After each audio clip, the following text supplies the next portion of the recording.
Hey guys, welcome to my video. এতিয়া মই জন্তকাই হাতত বাল্টি লৈ কলৈ গৈ আছে বলক চাওঁ। গাইজ বৰ্তমান 2000 জন্তকাই বাইক।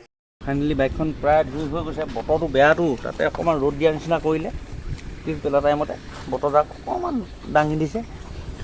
অলপ বোলো ভাবিলোঁ মনতে গাড়ীলৈ গৈছিলোঁ, বৰ পেচেঞ্জাৰ নোলালে গাড়ী বন্ধ কৰি দিলোঁ।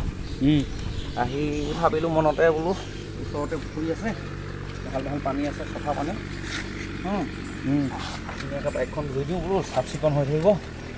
বাইকখন ধুলে মনটো ভাল লাগে, আৰু চাফ চিকুণ হৈ থাকিলে নিজকে নিজে ভাল লাগে, কাৰণ আমি ড্ৰেছ পোছাকবিলাকতো ভাল ফাইনেলি পিন্ধি থাকোঁ। সেইটো কাৰণে ভাবিলোঁ বাইকখন ধুই দিলে ভাল লাগিব। বতৰ বেয়া হ'লেও কি, বতৰটো আজি বেয়া, কাইলৈতো ভাল হ'ব ফাইনেলি। ঠিক আছে, ঠিক আছে। ইয়াতকৈ আৰু ভাল যোগাৰ নালাগে আৰু, তাতে পানী তাতে গাড়ী ৱাছ কৰিবলৈ একদম মজা আৰু ইয়াত লোকেল কা যোগাৰ হে। আৰু মোৰ আপোনালোকে ভিডিঅ'বিলাক চাই খালি ছাবস্ক্ৰাইব লাইক নকৰে।